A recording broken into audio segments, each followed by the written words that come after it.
1870 करोड़ की लागत से 8 साल लगातार प्रयास करने के बाद एक 1.86 किलोमीटर लंबा पुल बन के तैयार हुआ, जो पटना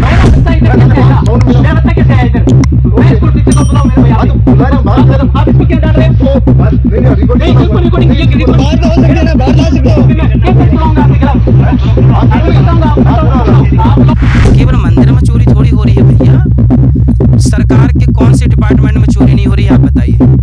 ये सरकार का नहीं ना, ये तो ट्रस्ट है, राम मंदिर ट्रस्ट। वो ट्रस्ट नहीं है, सरकारी है मंदिर। तिरुपति बालाजी सरकारी है कि नहीं, राम मंदिर सरकारी। आपको राम मंदिर बनाने का सर चाहिए तो चांदवा चोरी का रात का सर भी आपको लेना पड़ेगा। कमेटी आपने बनाई, आपने बनाया ट्रस्ट, और ट्रस्ट का मतलब क्या होता है? साथियों, आपसे पूछा जाए 80 करोड़ या 1870 करोड़ में कौन सा आंकड़ा बड़ा है, तो आप क्या बताएंगे? या फिर आपसे पूछा जाए 67 साल या फिर 8 महीने, दोनों में कौन सी संख्या बड़ी है? आप सोच रहे होंगे साफ साफ तो दिखाई दे रहा है, फिर मैं आपसे ऐसा क्यों पूछ रहा हूँ? दरअसल ये जरूरत आन पड़ी है। एक पुल है बिहार के अंदर, वहां पर हुआ यह है कि गडकरी जी का 1870 करोड़ का पुल 8 महीने में ही पोलियोग्रस्त हो जाता है।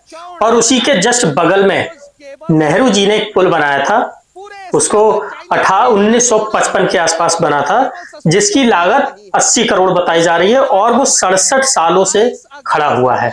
और सबसे बड़ी बात इसमें यह है कि डबल फ्लोर का पुल है, यानी कि नीचे ट्रेन और ऊपर सड़क। बहुत आपको आश्चर्यचकित हुआ होगा, आपको अचंभा हुआ होगा कि ऐसा कैसे। जी हाँ, मैं बिल्कुल ठीक कह रहा हूँ। मनीष कश्यप, जो कि सन ऑफ बिहार माने जाते हैं, उन्होंने इसका खुलासा किया है। हाल ही में उन्होंने एक वीडियो बनाया जिसको गडकरी जी ने 1870 करोड़ का पुल बनाया, जो कि 8 महीने में खराब हो गया। Manish Kashyap on the spot वहां पहुंचते हैं और उसका वीडियो बनाते हैं, पूरी जानकारी देते हैं। आप ये वीडियो देखिए पहले। 1870 करोड़ की लागत से 8 साल लगातार प्रयास करने के बाद एक 1.86 किलोमीटर लंबा पुल बन के तैयार हुआ, जो पटना को बेगूसराय जिला से कनेक्ट किया। और ये जिस पुल पे मैं खड़ा हूं, एशिया का सबसे चौड़ा extra dose cable suspension bridge है पूरे एशिया का। चाइना में भी इतना चौड़ा extra dose cable suspension bridge नहीं है। इसका उद्घाटन 22 अगस्त 2025 में नरेंद्र मोदी जी ने किया था और यहीं से उन्होंने गमछा दिखाया था। जिस जगह से उन्होंने गमछा दिखाया था उसी जगह पे अभी प्रॉब्लम आ गया है, आप देख सकते हैं। और इंटरनेट पे जाके वीडियो सर्च मारेंगे तो पता चलेगा कि यहीं से उन्होंने सिमरिया घाट पे खड़े लोगों को वो और नीतीश कुमार जी गमछा हिलाए थे। 8 महीना भी नहीं चल पाए ये पुल सही सलामत। अब यहाँ पे प्रॉब्लम क्या आया है? एक्सपेंशन ज्वाइंट पे प्रॉब्लम आया है।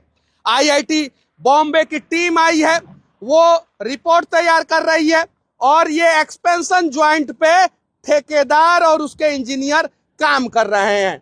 आप देख सकते हैं यही वो एक्सपेंशन ज्वाइंट है जिसका चर्चा अभी पूरे देश में हो रहा है। अब इसके बगल में एक पुल है, आप देखिए, ये 1.8 किलोमीटर लंबा पुल है, वो 2 किलोमीटर लंबा पुल है। इसका शिलान्यास 2025 में 22 अक्टूबर को इसका उद्घाटन हुआ और वो पुल का शिलान्यास 1956 में देश के प्रथम राष्ट्रपति डॉक्टर राजेंद्र प्रसाद जी ने किया। और 2 किलोमीटर लंबा पुल है, रेल सह रोड पुल है, यानी नीचे ट्रेन चलता है और ऊपर गाड़ियां चलती है। डबल डेकर ब्रिज है और उसको बनने में 3 साल 3 महीना लगा। और उससे छोटा पुल इसको बनने में 8 साल लगा। उस समय की टेक्नोलॉजी कैसी थी और आज की टेक्नोलॉजी कैसी है? उस समय संसाधनों की कमी होती थी, आज तो बहुत सारे संसाधन आ गए हैं, क्रेन आ गए हैं, उसके बावजूद इसका निर्माण में समय ज्यादा लगा। अब उसका लागत कितना लगा उसका ऑफिशियली कोई आंकड़ा नहीं है, लेकिन कुछ जगहों पे सर्च मारने के बाद पता चला कि 15 से 18 करोड़ रुपया में 1959 में वो पुल बन के तैयार हुआ, डबल डेकर। लेकिन कुछ जगह 80 करोड़ रुपया बताया जा रहा है। दोनों में डेटा बता दे रहा हूं। कुछ जगह 15 से 18 करोड़ बताया जा रहा है और कुछ जगह 80 करोड़ बताया जा रहा है। 1959 में डबल डेकर राजेंद्र प्रसाद जी ने इसका शिलान्यास किया, उद्घाटन जवाहरलाल नेहरू जी ने किया। 67 साल हो गया है, अभी भी नीचे से ट्रेन और ऊपर से गाड़ियां चल रही है उस ब्रिज पे। लेकिन इस ब्रिज को 8 महीना नहीं हुआ है और 8 महीना में प्रॉब्लम आ गया है इस ब्रिज में।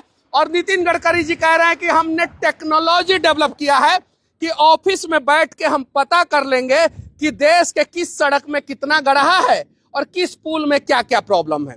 अब मैं बताना चाहता हूं कि देखिए, IIT मुंबई की टीम आई है और यहाँ पे वो अपना सर्वे कर रही है और सर्वे के हिसाब से इस पे काम चल रहा है। अब देखिए, बगल में काम चल रहा है और वहां से कितना मीटर की दूरी पे इन लोगों ने धान रोप दिया है वो मैं आप लोगों को बताने जा रहा हूं। इसीलिए ना बिहार में पुल गिर रहा है। देखिए यहाँ पे, देखिए 1 2 3 4 5 6 7 8 9 10 11 12 13 14 गज की दूरी पे यहाँ पे धान रोप दिया गया है। देश के बड़े बड़े इंजीनियरों के देख रेख में इसका रिपेयरिंग का काम चल रहा है, उसके बावजूद इस पे ध्यान नहीं गया।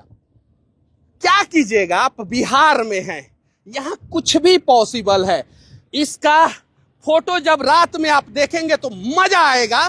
चाइनीज लाइट के सहारे इसको जगजगा दिया जाता है पूरा, एकदम बहुत सुंदर लगता है ये पुल, बहुत सुंदर। 18 गो इसमें गर्डर है शायद से, और उसके साथ साथ 50 मीटर डेप्थ पाइलिंग हुआ है और 12 मीटर उस वॉल का डायामीटर है। 12 मीटर यानी 12 मीटर चौड़ा कुआं 50 मीटर नीचे तक खोदा गया है इस ब्रिज के लिए। और कमाल का ये ब्रिज है, डिजाइन कमाल का है। रात में जब चाइनीज लाइट से इसको जगजगाया जाता है तो बेगूसराय के लोग। साथियों, हमारे देश के अंदर भ्रष्टाचार घोटाला कोई नई बड़ी बात नहीं है, लेकिन डिपेंड करता है वो सरकार किसकी है। पहले की सरकारों में जब इस तरह की बातें सामने आती थी तो मौजूदा सरकार हाथ छाती पीटने लगती थी। ठीक है, भ्रष्टाचार के खिलाफ हर सरकार को बोलना चाहिए, लेकिन अपनी दूसरों की कमियां बताकर अपनी कमियां छिपाना कौन सा बड़ी बात है, कौन सी सही बात है? ये कोई, मुझे नहीं लगता बहुत अच्छी बात है। अब आप पर आ रही है तो आप दूसरों की गलतियां गिना रहे हो। दूसरों के दामन पे लगे हुए दाग बताने से पहले अपने दामन पर दाग देख लेनी चाहिए। ऐसी एक घटना, बेहद शर्मनाक घटना कह सकते हैं या फिर बहुत चिंतनीय विषय है ये। इस घटना को अंजाम दिया गया राजस्थान के इंद्रगढ़ में। सरकारी अध्यापक बच्चों को पिकनिक का बोलकर RSS की शाखा में ले गया तो अभिभावक भड़क गया। भड़कने वाली बात भी है। अभिभावक का आरोप है कि सरकारी अध्यापक RSS की शाखा चलवा रहे हैं। क्या सरकार इन्हें इस बात पर तनख्वाह दे रही कि बच्चों को संघ ज्वाइन कराएं? माना कि संघ अपना प्रचार कर रहा है, भारत में करना चाहिए, शाखाएं खोलिए, कोई बड़ी बात नहीं है। आपको आर्टिकल 19 के तहत अधिकार है, लेकिन आप स्कूलों में इसको कैसे इंटरफेयर कर सकते हैं? स्कूलों के बच्चों को पकड़ करके अपनी शाखा कैसे ज्वाइन करा सकते हैं? अभिभावक का ये आरोप है और किस तरह से वहां के टीचर उसको समझा रहे हैं, इसको डिनाई कर रहे हैं, आप इस वीडियो में साफ देख सकते हैं। मेरा बच्चा इधर कैसे आया? मेरा बच्चा कैसे आया इधर? मैं स्कूल टीचर को बुलाऊं, मेरे को यहाँ बुला रहे हैं, बात कर रहे हैं। आप इसको क्यों डाल रहे हो? तो नहीं रिकॉर्डिंग तो बाहर तो हो सकते हैं ना, बाहर ला सकते हो। कैसे बुलाऊंगा आपके खिलाफ? आप बताऊंगा, आप बुलाओ उनको। मैं क्या लाऊं, मेरे को बुला, मैं बता रहा हूँ, मैं नहीं बैठूंगा। 1 मिनट नहीं रुका, मैं बच्चे को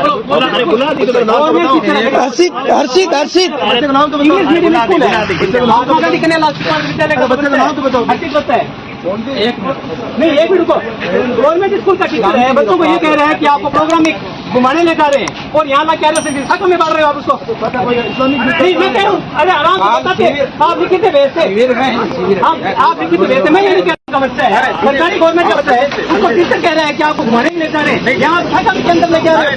नहीं, आप उसको बुलाओ, आपने बुलाया टीचर को बुलाओ कि वो ऐसे कह के क्यों लेके आए। अनुमति आती है हमेशा स्कूल से, जो भी प्रोग्राम होता है उसका लिखित में आता है। संदीप नहीं, ये गलत बात आती है। ठीक है, नहीं आप ये सही है क्या? सही है क्या? मुझे मैं शांत, बताओ, आप बता दो, मैं शांत हूँ। ये चल रहा है, कौन लेके आए? कौन से सर? पवन जी सोनी कौन से स्कूल के हैं? स्कूल का नाम क्या है? स्कूल का नाम क्या है? एक मिनट, स्कूल का नाम क्या है?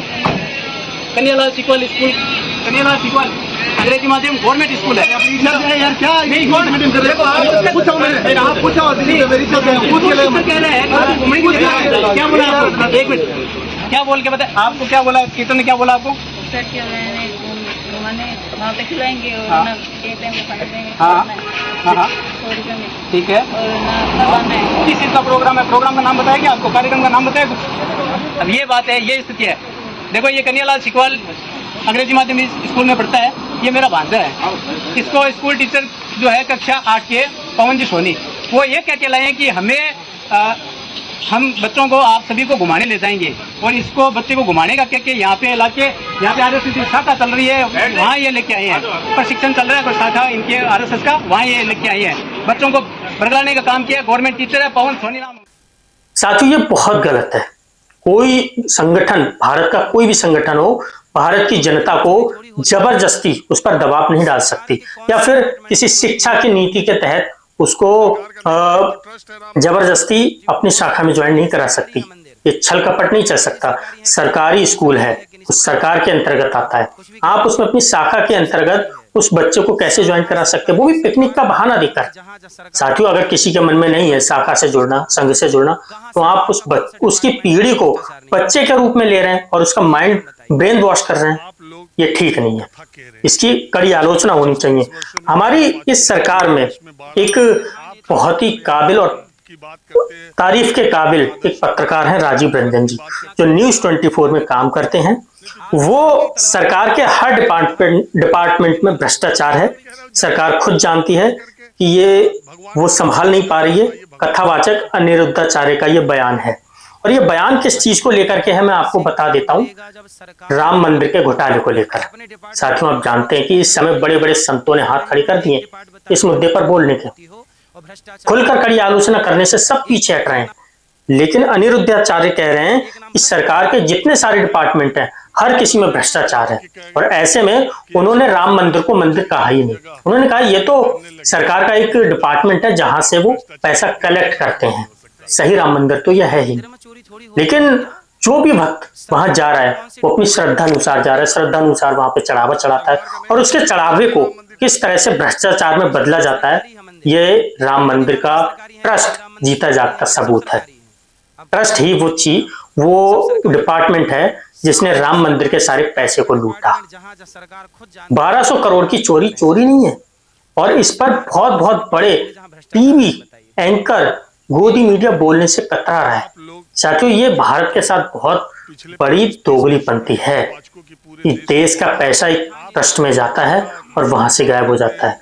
और ये हो भी क्यों ना, बहुत बड़े लोग दावा कर रहे हैं कि ये जो ट्रस्ट है वो मंदिर का है ही नहीं, वो सरकार ने अपना ट्रस्ट बनाया है ताकि सरकार आगामी चुनाव में उस पैसे को इस्तेमाल कर सके।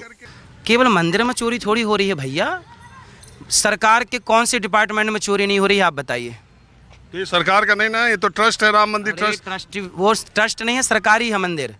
तिरुपति बालाजी सरकारी है कि नहीं, राम मंदिर सरकारी है कि नहीं, सब सरकारी है। अब कुछ भी कह दीजिए आप, सब सरकारी है। सारा सरकारी, सरकार का डिपार्टमेंट जहाँ सरकार खुद जान रही है कि हम संभाल नहीं पा रहे हैं सिस्टम को। कहाँ सरकार का कौन सा डिपार्टमेंट है जहाँ भ्रष्टाचार नहीं है, बताइए, एक नाम बताइए। तो आप लोग इतनी कथा कह रहे हैं, पिछले 25-30 वर्षों में कथा वाचकों की पूरे देश में बाढ़ आ गई। आप खाली मर्यादा की बात करते हैं, उच्च नैतिक आदर्शों की बात करते हैं, धर्म की बात करते हैं। तलवार उठा के मारने की बात कह दें? आप ही बोलोगे कि तलवार उठा के, अनुराधाचार्य जी ने कहा तलवार लेके मारो। आपने आप ही कह रहा हूँ, जनता में धर्म को लेकर के, भगवान को लेकर कोई डर है? बताइए, भगवान के घर से चोरी हो, भगवान से कोई डर रहा है?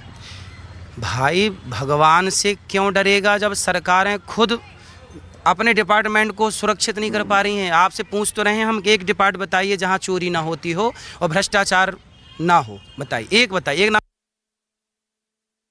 एक नाम बता सकते हैं जहां भ्रष्टाचार ना हो? नहीं, कोई नहीं। वो तो सब जगह है। चाणक्य कह गए थे कि ऐसा हो सकता है कि मछली जल की जगह हवा में तैरने लगे, लेकिन दरबार और दरबारी भ्रष्टाचार न करें, ऐसा कभी नहीं हो सकता। सही। साथियों, सोचने वाली बात है ये। साथियों, राम मंदिर को लेकर के एक और बड़े नेता हैं नगीना के सांसद चंद्रशेखर आजाद, उन्होंने अपनी बहुत बड़ी टिप्पणी की है। उन्होंने अपने ट्विटर, एक नरेंद्र प्रताप करके यूजर है ट्विटर पे, उन्होंने ट्वीट किया है और ट्वीट में बता रहे हैं वो कि राम मंदिर बनाने का श्रेय चाहिए तो चंदा चोरी के पाप का श्रेय भी आपको लेना होगा। आपने बनाया ट्रस्ट, ट्रस्ट का मतलब होता है भरोसा। कहाँ है वो भरोसा? आपने ट्रस्ट के नाम पर जनता को ठग लिया, कैमरे में चोरी हो गई, 40 दिन का रिकॉर्ड है, हर आदमी दूसरे पर ठीकरा फोड़ रहा है। काशीराम चौधरी चरण सिंह कहते थे भाजपा अपने कर्मों से जाएगी, ये कहना है चंद्रशेखर आजाद, आजाद समाज पार्टी के अध्यक्ष का। साथियों बात भी सही है, इतनी बड़ी चोरी हो गई, लेकिन जब चंद्रशेखर आजाद ने ये टिप्पणी की तो इस देश के बहुत बड़े बुद्धिजीवी लोग उनके विपक्ष में आकर आ गए।